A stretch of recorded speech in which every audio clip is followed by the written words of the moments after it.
Bismillahirrahmanirrahim.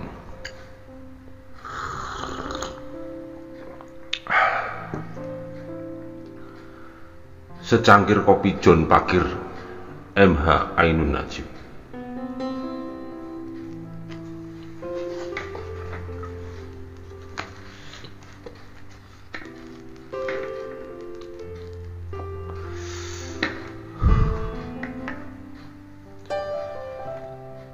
Natur kekuasaan.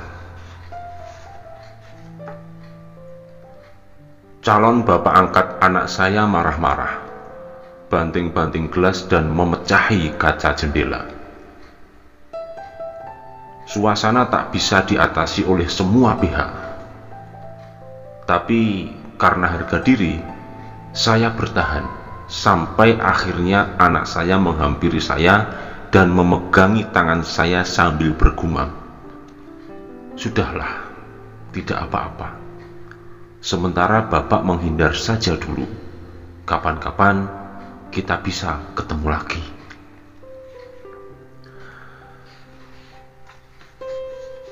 Seringkali anak saya melontarkan kata-kata seperti itu, bagaikan seorang kakek tua yang tersenyum memandangi saya dengan wajah bijak seorang sufi. Saya selalu tunduk kepadanya, dan karena itu pula saya beranjak pergi mematuhinya.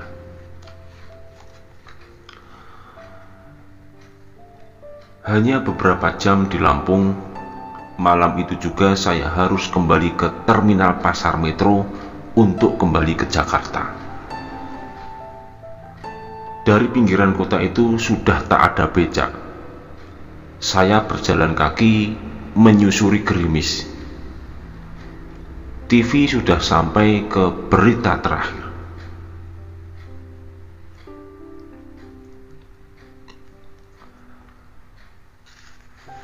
Belum tentu ada kendaraan ke Tanjung Karang.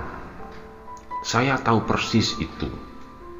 Tetapi saya belum pernah menduga sebelumnya bahwa untuk itu saya harus membiarkan diri dibentak-bentak oleh beberapa orang. "Biar kau nunggu sampai 3 tahun, gak akan ada kendaraan ke Karang," kata salah seorang. "Naik taksi saja." Saya bengong. "Untuk apa nunggu lama-lama di sini?" Bentak lainnya, "Kalau memang gak mau naik taksi, ya pulang saja." Kalimat-kalimat itu mereka ulang-ulang dengan berbagai model kalimat dan dengan getaran kekejaman yang sama. Tentu saja emosi saya menjawab, apakah saya mau jongkok di pinggir parit itu atau saya berdiri di sini sampai 5 abad, itu adalah urusan saya. Tapi saya tidak cukup gila untuk berani mengucapkan kalimat semacam itu, bahkan kalimat apapun. Juga tidak saya ucapkan penjelasan bahwa saya ini bukan kelas taksi, melainkan bagian dari masyarakat kelas bis kota. Juga tidak saya pamerkan fatwa bahwa saya tidak kalah menderita dibanding calo-calo macam mereka. Namun, saya tidak menjebak diri untuk membabi buta kepada orang lain. Dan mereka terus mendesak saya, membentak saya. Satu-satunya jalan hanyalah membuat tubuh saya tidak lagi berada di ruang di mana mata mereka memandang. Sesungguhnya nikmat juga untuk berkelahi dalam suasana seperti itu. Lumayan untuk mengurangi naluri revolusioner yang suka tak tahu diri nongol dari diri saya. Tapi syukurlah, saya masih bisa sadar bahwa saya amat memble di bidang-bidang perkelahian.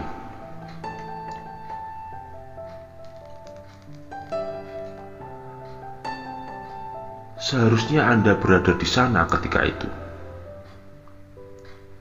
Anda bisa memandangi kami dari suatu jarak.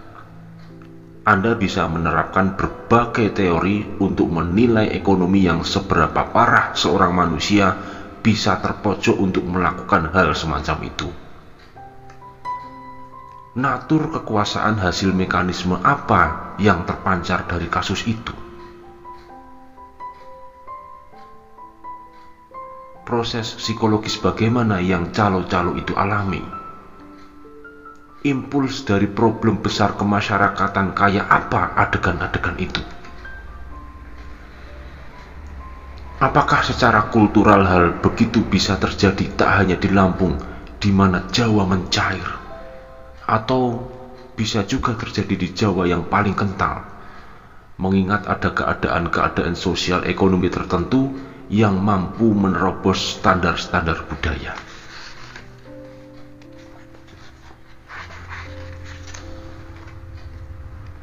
Ataukah itu semua sekadar peristiwa subjektif, seperti juga saya yang limbung oleh pola calon bapak sambung anak saya? Secangkir kopi John Pakir, MH Ainun Najib.